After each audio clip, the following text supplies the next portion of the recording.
joining us right now, CNBC's very own Larry Kudlow. Larry, thanks for joining us this morning. Thank you. But I got to start out with it. Last week, you were the story a little bit, and I need to touch base with you, and you need to fill us in on what's going on with your relationship with CNBC now. We sort of, over 12 years now, we've relied on you at 7 p.m. to be the clear, forceful voice in support of the free market there on CNBC. And is it true the announcement was made? Your TV show, The Kudlow Report, will no longer be on CNBC. Well, I'm retiring from the show. 12 years nightly is enough. But we need you on that wall, Larry Kudlow. Well, I'll still be a senior contributor. I'll be on, I don't know, a couple, 3 times a week. Great. For commentary, and I'll still be on the radio. And you are still doing your weekly WMAL show. Yes. Oh, well, all right. Well, there's that then. All right. Well, there you go. After a while, you do something 12 years, you gotta ask yourself, is this enough? Right. And there's a lot of. I know exactly what you're talking about. There's a lot of pressure, and it becomes kind of a pressure cooker. Well, especially a daily show, and let's face it, you had a very fast-moving show, and you brought it every night there on the. Yeah. So when is it actually? When's the final? Because I want to make sure I catch whatever. We'll have a lot of fun on the final. I think Eric Cantor's coming up to co-host with me. In fact, for the final. That's what I hear, and that'll be March, whatever the last Friday is, March 28th. And I'm very grateful. CNBC's been great to me, and they've treated me very well, and they understood. Well, you helped solidify that brand over there, so it'll be interesting to see what their move is as well. But I'm glad you're staying as a senior contributor, too, because your voice needs to be heard. We need to make sure there's someone speaking up for the free market over there. Yes, someone will speak up for the free market. That will be me. Well, how's the free market doing these days? Well, that's an interesting question. One of the things we talked about last night is the stock market rally, which in some sense is completely disconnected from the economy, because the economy is at the worst of the post-World War II recessions and recoveries. So why is the stocks doing so well? Why is the economy, so tepid? And the answer that I came up with, and I think it may be an important answer, is profits. Profits are everything, and corporations have done a great job holding down business costs, labor costs, interest expenses, and so forth. And they've been very profitable, and it shows you the resiliency of the private business sector. And with all these government shenanigans going on, stimulus packages and Obamacare and Dodd-Frank, it slowed down the economy, but it didn't prevent business from being profitable, which is, after all, that's the key to the whole game. If you're a CEO and you want to give shareholder values, unfortunately, and this is another key point. Unfortunately, jobs have also been very tepid. I believe this is the worst jobs recovery, and therefore wages have been slow. Now that's a big expense for business, so it helps profits, but it doesn't help Main Street America. And that just shows you the dichotomy going on. And my hope is that the stock market continues to go up and is signaling good news ahead. It's supposed to be a leading indicator, okay? Right. And it's a leading indicator of not only the economy, but I think it's a leading indicator of politics and policy. And I think changes are coming this fall, and I think the stock market is starting to pick that up. All right, so now let me ask you, that when you add into that situation that you just described so ably there, an increased minimum wage of $10.10 an hour, what is the impact going to be?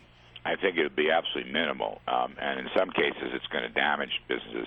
Look, you're ordering businesses, only about 15-16% of the workforce will be affected by this. I mean, it's really a kind of a Nothingheimer argument. It just doesn't do anything. But you're ordering a business to raise their business costs, to raise their wage costs, whether they can afford it or not, or whether it makes economic sense for them or not. And I think that's wrong. I think the government should not be mandating businesses what to pay their workers. And I understand that people have not gotten raises, and I understand that the low end is in trouble. All that's going to happen here with a minimum wage increase is that the low end is going to lose jobs. That's all that's going to happen. The people that really benefit from this, and I hope you hang on to this, are, in the main, union workers sort of middle-income union workers whose contracts are based on formulas that are based on the minimum wage. Yeah, that's right. So if you raise the minimum wage, what you're doing is you're raising wages for middle-income workers, not the low end. And I think that's crazy. I mean, I think they should earn those wages, but I don't think they should be given to them. And I think a much more efficient approach, and I've seen this from a number of sources, if you really believe, if the country believes, that wants to raise wage levels, then you're better off either expanding the earned income tax credit for the low end or just having a wage subsidy, which would be transparently put on the budget so everybody could see what we're spending as sort of a safety net assistance program, if that's what the country wants. I'm not sure that is what the country wants, but that would be much more efficient. And it would be more efficient for the simple reason that you're not singling out individual companies and telling them how to run their firms. And so that would be my guess. Go to the earned income tax credit or go to a wage subsidy, but the minimum wage really orders what businesses should do, and I think that's dead wrong. I think that's dead wrong. Look, the ultimate solution here, here's what we're missing. The ultimate solution is not a minimum wage. The ultimate solution is to start printing 350,000 jobs a month. And that, to me, needs much different set of economic growth policies. I mean, I had Senator Marco Rubio on the show last night. He wants deregulation. He wants all manner of corporate tax reform, which I think would be absolutely terrific. He wants more free trade, things of that sort, which would really help business. Team Obama has tried everything, right? They've tried spending increases. They've tried harsh regulatory measures. Obamacare is a job inhibitor, as CBO has told us. Dodd-Frank is a job inhibitor. Dodd-Frank is a credit inhibitor.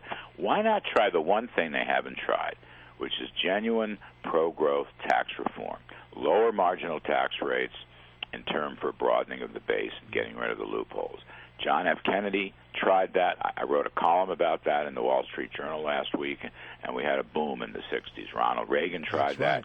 We had a boom in the 80s. And I don't know why. Why don't we try things that actually work? That's, right. What a concept. Yeah. Well, and here we are in a midterm election. Wouldn't it be great if the Republicans can get their act together and focus on a positive message there? Right. That's what they've got to push. And what they should be doing is putting a moratorium on Obamacare, which is a job killer, as we've learned. Just put a moratorium on that. Stop the mandates. Stop the tax penalties.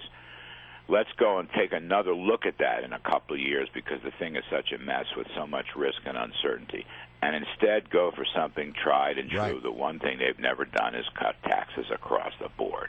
And they do it because of ideological reasons. They do it because they don't, they prefer redistribution to growth. And that's very unfortunate, and that's much better, much more effective than the minimum wage. Larry Kudlow, we got to roll, but thank you for joining us. And we look forward to hearing more about your new venture, the new role at CNBC. Absolutely, and congratulations. Of course, Larry Kudlow stays right here every week. The Larry Kudlow Show on WMAL Saturdays at 7 p.m.